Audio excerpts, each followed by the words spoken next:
Hola, hola, ¿cómo están? Bienvenidos a mi canal. Bueno, hace un montón de tiempo no nos veíamos, espero que esto no se vuelva una constante y espero estar subiendo videos pronto. Les cuento que estoy finalizando mi tesis de maestría, que cuando la finalice al fin voy a compartirles de qué trata. También estoy trabajando en un libro que espero muy pronto contarles y que sea publicado.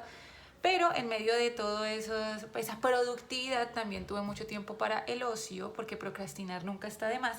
Y me vi toda la temporada 13 de RuPaul Drag Race que acaba de salir en un 2x3. Y pues bueno, les quiero contar primero qué es RuPaul Drag Race y pues a qué viene y de qué carajos voy a hablar en el video de hoy. Entonces, RuPaul Drag Race es un reality en el cual hay una competencia por tratar de ver cuál es la próxima superestrella del drag, y ya lleva 13 temporadas, lleva más de 13 años al aire y es un programa con todo el bombo que puede haber en Estados Unidos, y pues lo que ha hecho es posicionar de alguna manera el drag queenismo en un escenario un poco más amigable, más al acceso de todos. ¿Quién es RuPaul? Pues RuPaul es un drag queen que ya veremos bien qué significa la palabra drag, y es sumamente reconocido, posicionó el drag como un aspecto importante en la moda, apareció en grandes revistas, algo que era pues sumamente complejo y sumamente extraño en la época en la que él empezó su auge, que fue más o menos en los años 80.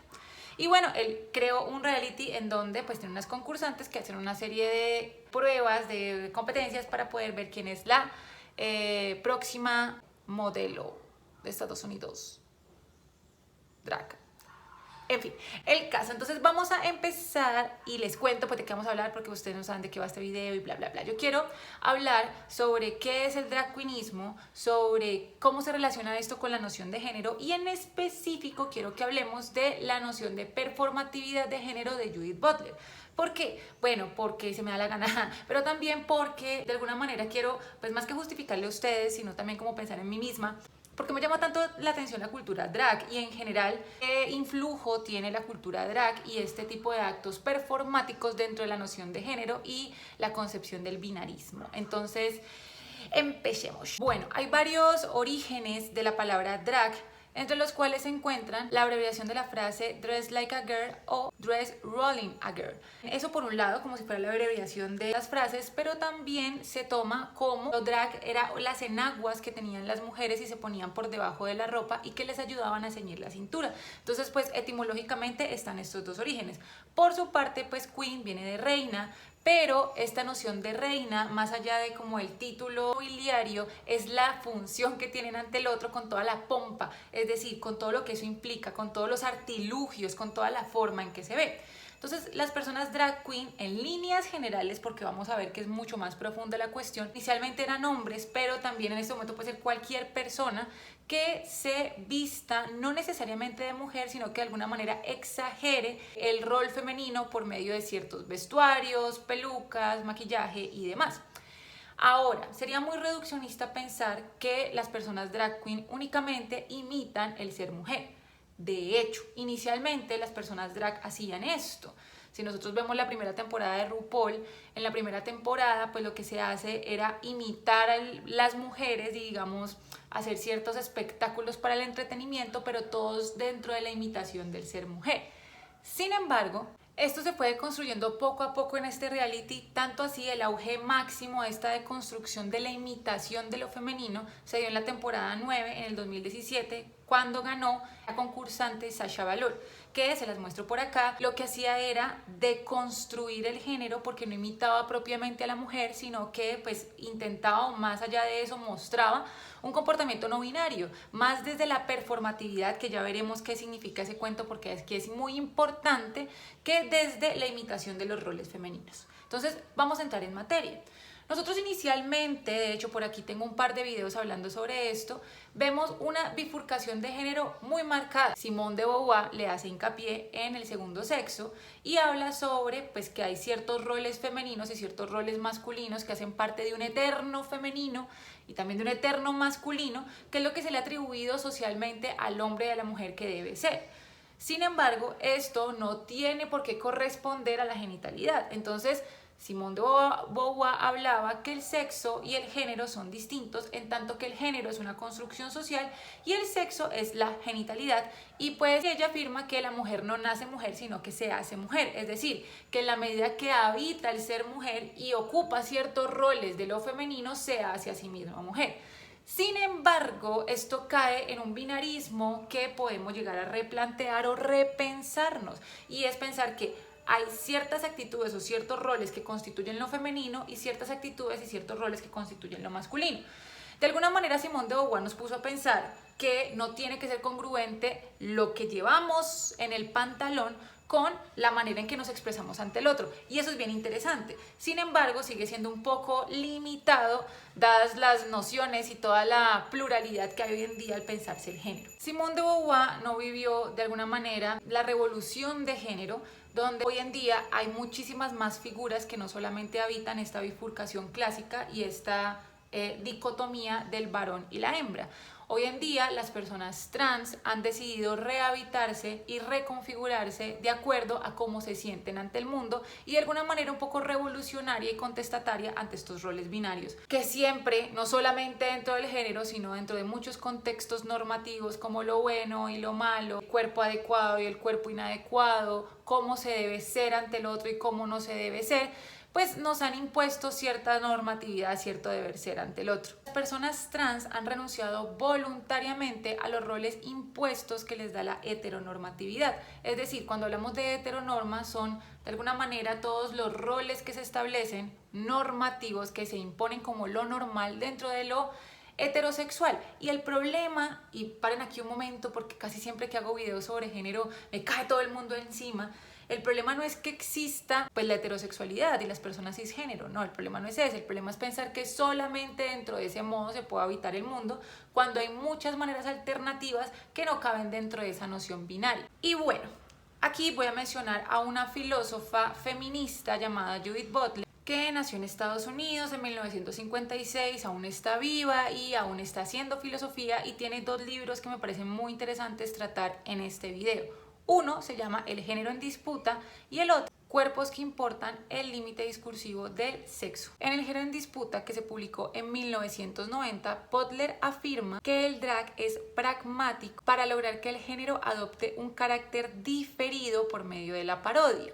¿Qué quiere decir esto? Que de alguna manera lo que hace el drag es exagerar de una manera paródica los comportamientos femeninos, y de alguna manera lo que hace es reestructurarlos o repensarlos y repensar lo que significa el ser mujer y el ser hombre. En ese orden de ideas, Butler piensa que el drag es subversivo en tanto que expone la estructura imitativa del género, es decir, expone que el género es más bien un rol que se cumple, es más bien algo que se dramatiza más que algo que tenga un carácter biológico. Y entonces afirma, y cito: el drag es teatral en tanto que imita y hace hiperbólica la convención discursiva que también invierte. Es decir, de alguna manera lo que está haciendo, como ya he dicho, es una exageración, y esa exageración que se vuelve paródica lo que hace es mostrar, dilucidar, evidenciar que habitar un género es una obra de teatro, de alguna manera es hacer cumplir un rol. Sin embargo, en 1993, en Cuerpos que importan, dice que no necesariamente todo performance drag es performance. ¿Qué quiere decir esto? Que no todas las personas drag parodian este ser femenino o se piensan el ser femenino saliendo de la convención binaria, sino que muchas personas drag imitan de una manera como si fuese un calco pues el ser mujer, y no lo estarían dramatizando, sino que simplemente lo estarían imitando, y en ese caso no estarían cumpliendo un rol subversivo. Hay un libro que posteriormente publica Judith Butler llamado Deshacer el género, en donde se pone a pensar en el último capítulo de El género en disputa, que ya habla sobre el drag, que habla específicamente sobre lo femenino, lo trans y lo político, y cómo lo trans puede tener un carácter político. Sin embargo, fue muy criticada, y voy a citar una parte de este texto para que vean lo que ella piensa. Ella dice, en el género en disputa se finaliza abordando el drag y el capítulo se llama de hecho de la parodia a la política. Varios críticos han analizado este capítulo con el fin de resolver la cuestión. ¿Cómo podemos llegar a la política desde la parodia? Hay algunos que creen que el texto ha minusvalorado la importancia de la política y que la ha reducido a la parodia. Algunos afirman que el drag se convierte en un modelo de resistencia o de forma más general en un modelo para la intervención política y la participación. Así pues, volvamos a considerar el controvertido final de un texto que probablemente escribí demasiado rápido y cuyo futuro no anticipé, dice Judith Butler en Deshacer el género. Cuando ella habla de que el drag es una parodia, no está diciendo un ridículo o algo semejante, sino que se está haciendo un acto performativo, y aquí es donde encontramos el meollo del asunto. Porque el género es un performance, porque el género es una actuación, no necesariamente una parodia. El drag, ella lo mencionó como una parodia en tanto exagera, pero ¿por qué el género es performativo? Las actuaciones trans, sobre todo las actuaciones travestis en específico, lo que hacen es quebrar la dicotomía de géneros primarios y géneros secundarios, porque aquí no estamos hablando ni de mujeres y hombres cisgénero, ni de mujeres y hombres transgénero, estamos hablando de algo que está en el límite y que de hecho es de los orígenes de la teoría queer, algo que no necesariamente hace parte de lo femenino o de lo masculino, pero que puede habitar o colindar en los dos o no ser ninguno de los dos, como lo no binario. Por esto, la parodia drag, y esto es muy importante, dice Butler, no se burla de la idea de lo femenino, sino de la idea de pensar que hay una suerte de naturaleza o condición original de lo femenino.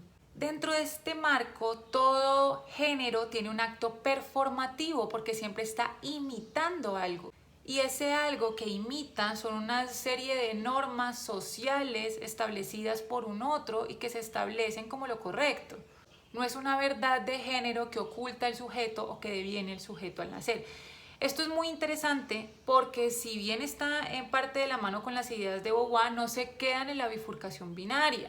Es decir, no se quedan en esa noción binaria de lo masculino y lo femenino y ciertos roles que se adoptan, por así decirlo, como que se adquieren, se aprenden, sino que se actúan. Y como nosotros estamos actuando un género, podemos actuarlo en algún momento y luego actuarlo en otro momento distinto. Es decir, cuando ustedes escuchan estas frases como de chicas diciendo, no, es que tiene actitudes muy masculinas, o tiene actitudes más femeninas, o es que voy a sacar mi lado femenino, voy a sacar mi lado masculino, como si fuesen lados distintos, y pues no es de ese modo. Lo que pasa es que nosotros asumimos cierto rol en cada momento en que habitamos el género.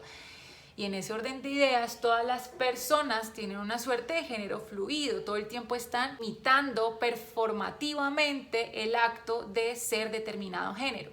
En el 2004, Judith Butler escribió un libro maravilloso que se llama Deshacer el género, en el cual ella habla de su experiencia personal, y es que se las quiero leer porque me parece maravilloso, porque desde lo autobiográfico empieza a hablar sobre precisamente lo que les estoy diciendo, de cómo el género es performativo.